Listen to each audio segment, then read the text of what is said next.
percebem o ambiente, depois eles fazem um tipo de uma, como a gente diria, está faltando a palavra, mas eles convocam todos eles, os 5, com os respectivos espíritos amigos, e levam para a casa transitória para conversar um pouquinho, fazendo a preparação deles, e também cederem energias para fortalecer o perispírito de todos eles, isso durante o sono físico. E aí depois começa o processo, primeiro pega um, vai lá, atende um, recolhe, faz esse desprendimento. Cada um tem um tipo de desprendimento. É interessante porque ele conta 5 casos e a gente fica sabendo, dentre esses 5 casos, tem um que nem dá certo. Como assim não dá certo? Não dá. A senhora tinha lá uma programação para desencarnar e não desencarna. Alguém fez uma prece pedindo para ela ficar um pouquinho mais de tempo. A prece foi examinada e deixaram. Ela ficou um pouquinho mais de tempo. Tinha uma razão para isso. Mas vejam só como não tem nada assim tão determinado. Tem gente que acha que tem dia, hora, minuto, segundo para desencarnar. Não é assim, né? A gente tem uma programação de um tempo. Pode ficar um pouquinho mais, um pouquinho menos, sem problema nenhum. Podemos antecipar a nossa ida e podemos também adiar a nossa ida. E aqui a gente vai ver o caso do Fábio.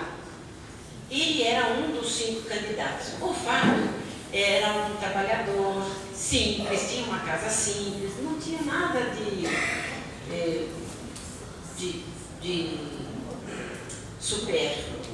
Ele tinha 2 filhos, tinha uma esposa e fazia questão que os 2 filhos, que a esposa também participassem junto da sua crença, que era a doutrina espírita.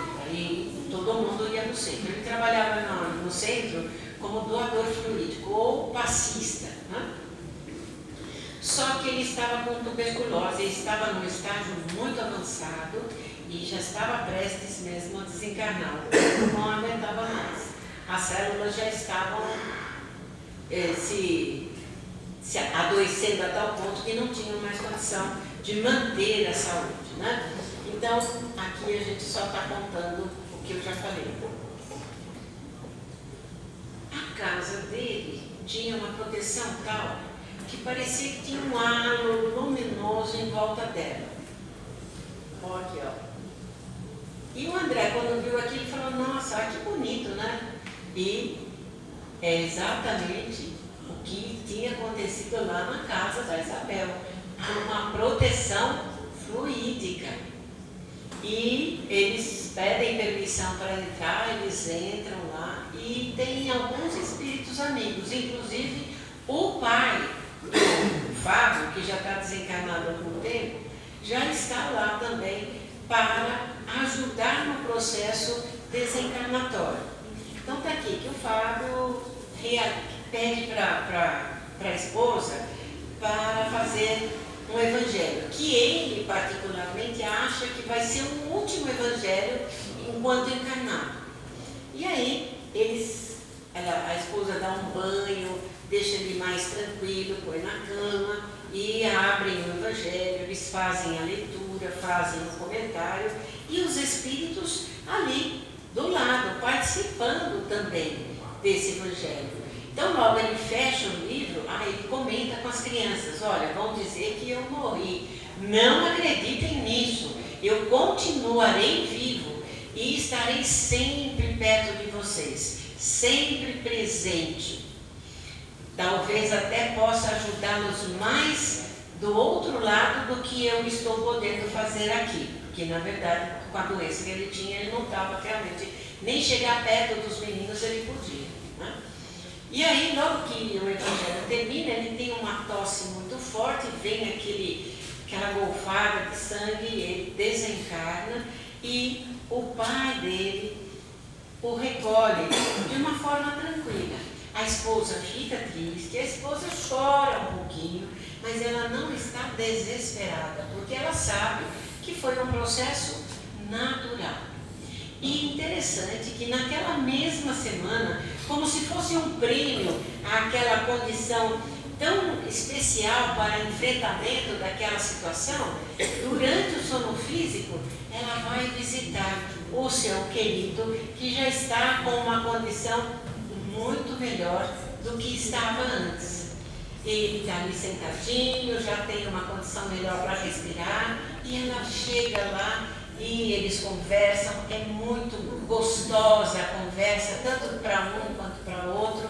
E quando ela sai, quando ela vai embora, porque André mesmo e Hilário que vão levá-la de volta ou trazê-la de volta ao corpo físico, o marido lhe dá uma flor. E é interessante que quando ela acorda, ela tem a impressão que tinha uma flor na mão, mas não tinha nada. Mas existia um perfume diferente no ambiente do quarto. Algo muito especial que a gente fica sabendo que de fato tinha sido uma flor que ela havia ganho do marido. E aqui então a nossa sugestão para alguns livros para fazer no nosso Evangelho. Pode ser até mensagem. Não tem problema, a gente pode pegar uma mensagem e fazer uma leitura da mensagem, um comentário, como se fosse uma página edificante.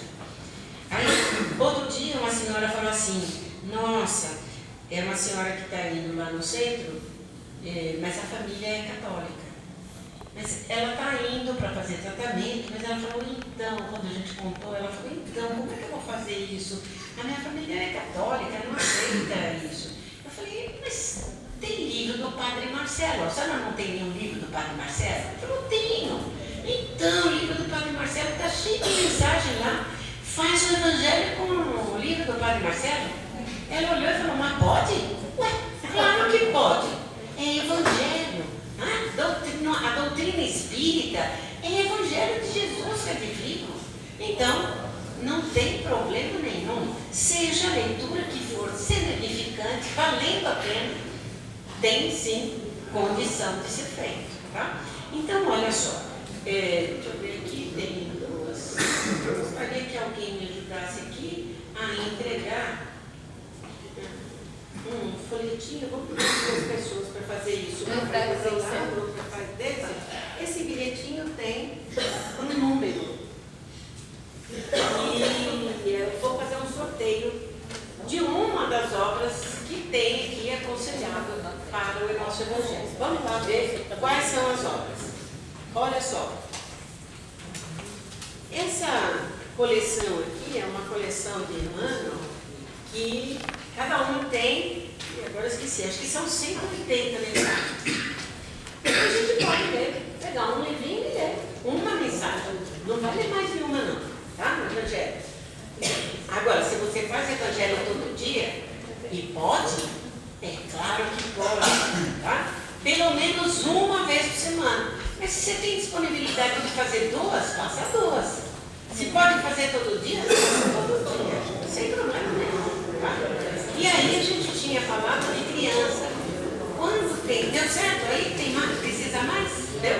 Deu certinho. Então daqui a pouco eu vou fazer um sorteio para que esse livro aqui, esse que está aqui, ó, fique para alguém, para o Evangelho no Lar. E o sinal verde é um livro, vocês estão vendo aqui na minha mão, olha, pequenininho, é de André Luiz, tem mensagens incríveis aqui, coisas do dia a dia, muito interessante. Ele chega até, por exemplo, a falar para a gente, quando acordar alguém, não acordar aos gretelos, aos gritos, sacudindo, para a gente ter um pouquinho mais de condição, né? de caridade, vamos dizer assim. E as outras colocações dele do nosso dia a dia, tá? E para quem tem criança, essa obra aqui, o Pai Nosso, é também muito aconselhável.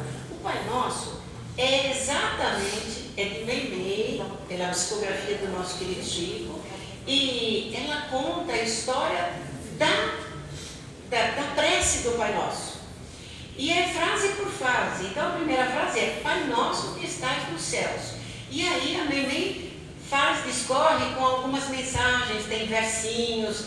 Para a criança é algo muito produtivo e gostoso, faz bem. E para nós também, porque não é uma coisa assim infantil. Vai falar, por exemplo, nessa primeira fala, né, da existência de Deus, contando uma história de alguém que acredita, de outro que não acredita, bem bonitinho, vale a pena, tá? E com isso, vamos lá fazer o nosso, eu vou fazer o sorteio aqui nas páginas do livro. A gente vai encerrando com a figura do nosso Mestre Jesus, que nos envolva e que nos permita dar a oportunidade para Ele, nosso Mestre, entrar dentro da nossa casa, num determinado dia da semana, num determinado horário da semana. Tá? Deixa eu ver onde está a página aqui, para ter 20, mais ou menos por aqui. Eu vou fazer o sorteio a partir. Deixa eu pegar o número 1. Vamos começar no 1, sim. Vou fazer o sorteio sempre com menos 10, tá? Vamos lá? Vou abrir aqui numa mensagem. Vamos ver que mensagem eu vou abrir. Eu vou abrir na mensagem. Não sei se chegou lá. Deixa eu ver.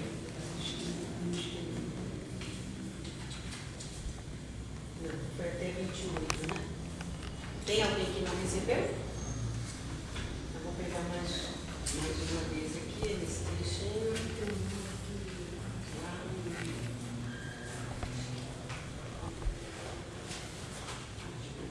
18. Quem está com o número 18? Então, o sinal verde é desta. Como a senhora chama? Zenaide. Dona Zenaide. Dona Zenaide, faça bom proveito aí.